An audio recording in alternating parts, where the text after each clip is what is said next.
ஆதி பாரதி சீரியல்ல என்ன நடக்க போகுதுன்னு ஒரு குட்டி ப்ரோமோவா பார்க்கலாம். வாங்க வீடியோக்குள்ள போலாம். ஆதியோட ஆபீஸ்ல செக்யூரிட்டி வாய் விட்டு புலம்பி கதறி அழுதுகிட்டு இருக்காங்க. அங்க ஒருத்தர் வர்றாங்க. இங்க என்னதான் நடக்குதுன்னு கேக்குறாங்க. அது ஏன் தம்பி கேக்குறீங்க? இங்க 500 குடும்பம் இந்த கம்பெனியை நம்பி வாழ்ந்துட்டு இருக்கோம். இப்ப திடீர்னு இந்த கம்பெனியை விற்கிறேன்னு சொல்லிக்கிட்டு இருக்காங்க. யார் விற்கிறா யார் வாங்குறான்னு எங்களுக்கு ஒண்ணுமே தெரியல. ஆதி சார் இருக்க வரைக்கும் எங்களுக்கு எந்த பஞ்சம் இல்லாம இருந்துச்சு. நல்லபடியா 30 நாள் வேலை செஞ்சானா எங்களுக்கு சம்பளம் ஆட்டோமேட்டிக்கா வந்துட்டு இருந்தது. லாபத்துல ஓடிக்கிட்டு இருக்கிற கம்பெனியை இன்னைக்கு யாரோ விற்க போறாங்க தம்பி. அது மட்டுமா ஆதி சாரோட அப்பா இருக்க வரைக்கும் எங்களுக்கு எந்த பிரச்சனையும் இல்லை. இப்போ ஆதி சாரும் நல்லா தான் இருந்தார். பாவம் அவருக்கு கொஞ்ச நாள் உடம்பு சரியில்லைன்னு வேற சொல்கிறாங்க. அவர் கம்பெனிக்கு வந்து வெகு நாள் ஆகிப்போச்சு. அவரும் இந்த கம்பெனிக்கு வர்றதில்லை. அதனால தான் ஏதோ கைமாற போகுதுன்னு வேற பேசிக்கிறாங்க. இன்னையோட இந்த கம்பெனியை இழுத்து மூட போகிறாங்க தம்பி. யாருக்கோ யாரோ விற்க போகிறாங்க. விற்றாங்கன்னா எங்களுக்கெல்லாம் வேலையே இல்லை. 500 குடும்பம் நாங்கள் என்ன பண்ண போகிறோம்னே எங்களுக்கு தெரியலையே அப்படின்னு சொல்லி கத்தி கதறி அழுதுகிட்டு இருக்காங்க. கடவுளே நீ தான் பார்த்து கண்டறிந்து எங்களுக்கு ஒரு வழியை காட்டணும். ஆனால் இப்போ யார் வந்து இதை தடுத்து நிறுத்தி எங்கள் கம்பெனிக்கு எப்போ நல்ல காலம் பிறக்க போகுதுன்னு தெரியல. இன்னையோட முடிஞ்சதே அப்படின்னு சொல்லி செக்யூரிட்டி புலம்பி தள்ளிக்கிட்டு இருக்கிறாங்க.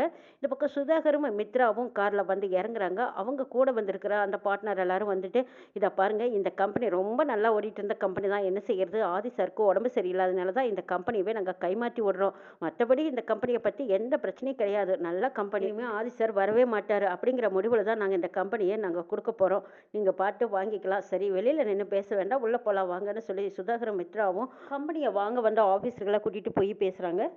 ஆதி வீட்டிலேருந்து கிளம்பும்போது சாமியை கும்பிட்றாங்க. அம்மா, நீங்கள் என்னை வளர்த்துன விதம் எனக்கு தெரியும். உங்களோட அன்பு பாசம் எல்லாமே எனக்கு தெரியும். ஆனால் எப்படி எல்லாம் பழச மறந்தேன்னு எனக்கு தெரியல. ஆனால் நான் மறந்ததுக்கான காரணமும் எனக்கு புரியல. யார்கிட்ட கேட்டு தெரிஞ்சுக்கிறதுன்னு தெரியல. நீங்கள் தான் எனக்கு துணையாக இருக்கணும். நான் இன்னைக்கு போகிற காரியம் நல்லபடியாக நடக்கணும்னு வேண்டிக்கிட்டாங்க ஆதி. அப்போ பாரதி வந்து சார் கிளம்பலாமா அப்படின்னு சொல்லிட்டு கிளம்பும்போது கரெக்டாக ஃபோட்டோ சாஞ்சிருது. என்ன பாரதி என்னாச்சுன்னு கேட்குறாங்க. என்னன்னு தெரியல சார், ஃபோட்டோ சரியாக வைக்கல போல இருக்கு அப்படின்னு சொல்லிட்டு திரும்புகிறாங்க. ஆதியும் கிளம்பும்போது கால் முட்டி அடிச்சிருது. அதுக்கப்புறம் ஐயோ அப்படின்னு திரும்புகிறாங்க பாரதி. சார் தடங்களாக இருக்குது, ஏதோ சகனமே சரியில்லை, நீங்கள் தண்ணியை குடிச்சிட்டு கிளம்பலாம் வாங்கன்னு சொல்லி தண்ணி கொண்டு வந்து கொடுக்குறாங்க. கொஞ்சம் நேரம் உட்காந்துருந்துட்டு போகலாமான்னு கேட்கும்போது அதெல்லாம் வேண்டாம் பாரதி, லேட் ஆகிடும், அவங்க கிளம்பலாங்கிறாங்க. ஆதி பாரதி 2 பேரும் காரில் ஏறினதுலேருந்தே பாரதி குழப்பத்தோடவே இருக்காங்க. தவக்கலை நான் சொன்ன விஷயத்த கரெக்டாக செஞ்சு முடிச்சிட்டாருன்னா தேவையே கடவுளே, இன்னைக்கு நடக்கிறதெல்லாம் நல்லதாக நடக்கணும்னு வேண்டிக்கிட்டே வர்றாங்க பாரதி. இதை பார்த்து ஆதி பாரதி கிட்ட கேட்குறாங்க. என்ன பாரதி, நானும் பார்த்துக்கிட்டே இருக்கேன், அப்போ இருந்து ஏதோ குழப்பத்தோடவே இருக்கிற மாதிரி இருக்கு, என்ன என்கிட்ட சொல்லுங்கன்னு கேட்குறாங்க. ஆதியோட கம்பெனியில் ஆதிங்கிற பேரில் இருந்த அந்த போஸ்டெல்லாம் எடுத்துடுறாங்க. அதுக்கப்புறம் அது கம்பெனிக்கு உண்டான அடையாளமே இல்லாத அளவுக்கு மித்ராவும் சுதாகரும் பண்ணிட்டு அங்கே எல்லாரும் வெயிட் பண்ணிட்டு இருக்காங்க. ஆதி பாரதி கிளம்பி போய்கிட்டு இருக்கும்போது அங்கே ரோடு வேலை செஞ்சுட்டு இருக்காங்க. சார், இந்த வழி உங்களுக்கு செட் ஆகாது, நீங்கள் அந்த பக்கம் யூட்டன் போட்டு போயிருங்கன்னு சொல்கிறாங்க. ஆதியும் சரிங்க அப்படின்னு சொல்லி திரும்பி போகிறாங்க. இப்படி ஒரு ஏற்பாட்டை பண்ணினதே தவக்கலை தான். அந்த செக் போஸ்ட்டில் நின்ன போலீஸ்க்கு இந்தாங்க சார் பணம், நீங்கள் செஞ்ச காரியத்துக்கு ரொம்ப நன்றிங்கிறாங்க. ரொம்ப ரொம்ப நல்லது, நல்ல காரியத்துக்கு செய்கிறதுனால என்ன அப்படின்னு சொல்லிட்டு போகிறாங்க. அப்பாடா, அடுத்த வேலையை பார்க்கலான்ட்டு தவக்கலை அங்கேருந்து கிளம்புறாரு. பிஸ்னஸ்மேன் எல்லாரும் வந்திருக்காங்க. அந்த இடத்துக்கு சுதாகர் மித்ராவும் ஒரே குழப்பத்தோடு இருக்காங்க. என்னன்னே தெரியல, டென்ஷனாக இருக்குதுங்கிறாங்க மித்ரா. நீ ஒன்றும் பயப்படாத, ஆதிக்கிட்ட தான் எல்லாமே கையெழுத்து வாங்கியாச்சு, எல்லாம் வாங்கி மேனேஜர்கிட்டையும் கொடுத்தாச்சு, அவர் எல்லாம் பார்த்துக்குவார். வந்திருக்கிற பிஸ்னஸ்மேன் எல்லாருமே தெளிவாக அதை கையோடு வாங்க போகிறது உறுதி. இதனால நீ ஏன் டென்ஷன் ஆகுறீங்கிறாங்க. இல்லை இல்லை, இது முடிஞ்சதும் உடனே கல்யாணத்தை பார்க்க வேண்டியதானுங்கிறாங்க மித்ரா. அப்படி இல்லைன்னா அந்த பவானி நம்மளை சும்மாவே விடமாட்டாளேங்கிறாங்க மித்ரா. அந்த அம்மாவுக்கு பயந்தாவது எல்லாம் படப்படன்னு செஞ்சு தானே ஆகணுங்கிறாங்க சுதாகர். பவானி மேடம் நம்ம இங்கே வந்ததும் ஃபோன் பண்ண சொன்னாங்க, நான் மறந்தே போயிட்டேன், இரு ஃபோன் பண்ணிட்டு வரேன்னு சொல்லிட்டு சுதாகர் பவானிக்கு ஃபோன் பண்ணுறாங்க. இங்கே பவானி ரொம்பவே சந்தோஷத்தில் இருக்காங்க. நான் இது எத்தனை நாளாக கனவு கண்டு வச்சிருக்கேன் தெரியுமா, அது இன்னைக்கு நிறைவேற போகுதுங்கிறாங்க. கம்பெனியோட டீல் முடிஞ்சதும் மொத்த பணமும் நம்ம அக்கௌண்ட்டுக்கு தானே வரப்போகுதுங்கிறாங்க பவானி. ஏன் பவானி, இதுக்கு தானே நம்ம இவ்வளவு நாளாக தலைமறைவாக இருந்துக்கிட்டு எவ்வளோ பெரிய வேலையை பார்த்துருக்கோம், இவ்வளவு நாளாக காத்திருந்ததுக்கு நம்மளுக்கு பலன் கிடைக்காமலா போயிடுங்கிறாங்க. மேடம் நாங்கள் வந்துட்டோம், இனி டீல் முடிக்க போகிறோங்கிறாங்க. சரி சரி, அப்போ நான் அங்கே வர முடியாது, என்னோட மேனேஜர் மூலமாக எல்லாமே நான் முடிச்சு நீங்க லைவா வீடியோ கால் பண்ணுங்க, நான் பாத்துக்கிறேங்கிறாங்க பவானி. சுதாகர் மேனேஜரை கூப்பிட்டு பவானி சொல்றதையெல்லாம் கேட்டு செஞ்சுக்கிட்டு இருக்காங்க. இங்க வெளியில பார்த்தா செக்யூரிட்டி கண் கலங்கி நிக்கிறாங்க. அந்த இடத்துக்கு வேலை செய்யற ஸ்டாப் ஒருத்தர் வர்றாங்க. என்ன செக்யூரிட்டி இது, நம்ம எதையுமே தடுக்க முடியாது போல இருக்கு, நம்ம கைமீறி போயிடுச்சு, இதுக்கப்புறம் நம்ம என்ன பண்ண முடியுங்கிறாங்க. ஆமாங்க, ஆதி சார் வந்தா மட்டும்தான் இதை தடுத்து நிறுத்த முடியும், ஆதி சாரே வேண்டான்னு எழுதி கொடுத்துட்டார் போல இருக்கு, இதுக்கப்புறம் நம்மளாம் என்ன பண்ண போறதுன்னு தான் எனக்கு ஒண்ணுமே புரியல, இன்னைக்கோட இந்த கம்பெனி நம்மளை விட்டு போக போகுது, நம்ம என்ன செய்யறதுங்க சார் அப்படிங்கிறாங்க செக்யூரிட்டி. இதை யாராலும் மாற்ற முடியாது செக்யூரிட்டி, நடக்கிறது நடக்கட்டும்னு போறாங்க. மேனேஜர் எல்லார்கிட்டையும் பேசிக்கிட்டு இருக்காங்க.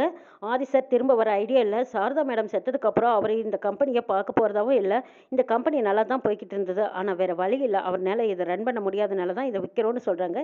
இது எல்லாம் மித்ராவும் சுதாகரும் நேருக்கு நேராக உட்காந்து பார்த்துட்டு இருக்காங்க. இங்க லைவா ஏகாம்பரமும் பவானியும் வீடியோல பாக்குறாங்க. ஆதி சாரே இந்த கம்பெனியை விற்கலான்னு முடிவு பண்ணிட்டாரு, அதனால நீங்க இந்த கம்பெனியை யார் அதிக ரேட்ல வாங்குறீங்களோ அவங்களுக்கே இந்த கம்பெனியை நாங்க கொடுக்கறதுன்னு முடிவு பண்ணிட்டோங்கிறாங்க மேனேஜர். கம்பெனி பேர்ல வர்ற பணத்தை நீங்க யாரெல்லாம் எவ்வளோலாம் இன்வெஸ்ட் பண்ணியிருக்கீங்களோ அந்த பணமெல்லாம் உங்களுக்கு நாங்கள் முதல்ல செட்டில் பண்ணிடுவோங்கிறாங்க மேனேஜர். ஆதி பாரதி 2 பேரும் கிளம்பி போய்கிட்டு இருக்கும்போது எந்த இடத்துல பார்த்தாலும் இந்த பக்கம் போங்க அந்த பக்கம் போங்கன்னு ரூட்டை மாற்றி விட்டுக்கிட்டே இருக்காங்க. என்ன பாரதி இது திருமண இடத்துல எல்லாம் இப்படியே சொல்லிக்கிட்டு இருக்காங்களே, நாம் எப்படி கரெக்டான டைமுக்கு ஸ்ரீபெரும்புத்தூர் போகிறதுங்கிறாங்க. ஆமாம் சார், மெட்ரோ வேலை நடந்துட்டு இருக்கிறதுனால தான் இப்படி ஒரு பிரச்சனை இருக்கும் போல இருக்கு. சரி, சென்னையில் இந்த மாதிரி பிரச்சனை வர்றது சகஜம் தானே, இதையும் சந்திச்சு தானே ஆகணுங்கிறாங்க பாரதி. சார் நீங்கள் கொஞ்சம் பொறுமையாக இருங்க, இன்டர்நெட்டில் செக் பண்ணி பார்க்குறேன், வேறு ரூட் இருந்தால் நம்ம அதில் போய்க்கலாங்கிறாங்க பாரதி. கம்பெனியில் எத்தனை கோடிக்கு போகும்னு அவங்க ஏலம் விட்டுட்டு இருக்காங்க. இங்கே பார்த்தா ஆதி பாரதி 2 பேரும் ரூட் பிடிச்சி அப்படியே இந்த நெட்டில் பார்த்துக்கிட்டு வந்தேன்னு சொல்லி பாரதி சொல்ல ஆதி சொல்கிறாங்க, உங்களை தான் நான் முழுசாக நம்புறேன், நீங்கள் என்ன சொன்னாலும் அந்த வழியில் தான் நான் வந்துட்டு இருக்கேங்கிறாங்க ஆதி. கம்பெனியில் அவங்க கோர் பண்ணினது 750 கோடி ஆதவ் கம்பெனிக்காரரை எடுக்கிறாங்க. இதை கேட்டதும் பவானிக்கு அளவில்லாத சந்தோஷம். பார்த்தீங்களா, நான் இந்த விலையில் தான் முடியும்னு சொன்னனால நீங்கள் கேட்கல, இப்போ பார்த்தீங்களா அந்த விலையில் தான் முடிஞ்சிருக்கு. ஆதவ் கம்பெனி எடுக்கிறதுக்காக எப்படி காத்து கிடக்குறான் பாருங்கங்கிறாங்க பவானி.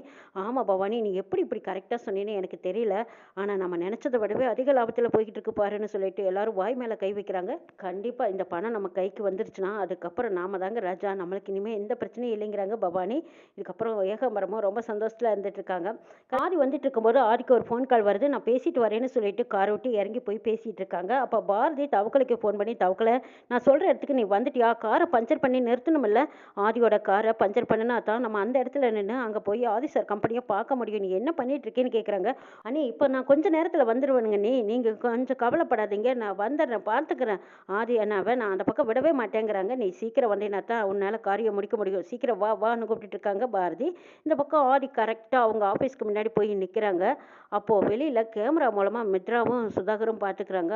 அச்சோ என்னது ஆதி வந்துட்டான் பாருங்கிறாங்க. ஆதியை பார்த்ததும் இவங்க எல்லாரும் அதிர்ச்சி அடைகிறாங்க. வெளியில் நிற்கிற செக்யூரிட்டி மட்டும் சந்தோஷத்தோட சல்யூட் அடிக்கிறாங்க. ஐயா நீங்கள் வந்துட்டீங்களா, இவ்வளவு நாளாக நீங்கள் வராமல் இருந்ததுனால எங்களுக்கு எவ்வளவு கஷ்டமாக இருந்துச்சு தெரியுங்களா, இன்னைக்கு கடவுள் மாதிரி வந்து எங்கள் 500 குடும்பத்தையும் காப்பாற்ற வந்திருக்கீங்க, இந்த கம்பெனியை விற்கிறேன்னு வேற சொல்லிக்கிட்டு இருக்காங்க, ஆனால் நீங்கள் உடம்பு சரியில்லைன்னு சொல்லி வரலைன்னு சொன்னாங்க, ஆனால் நீங்கள் இப்போ நேரில் வந்து நிற்கிறது எங்களுக்கு கடவுள் மாதிரி தெரியுது.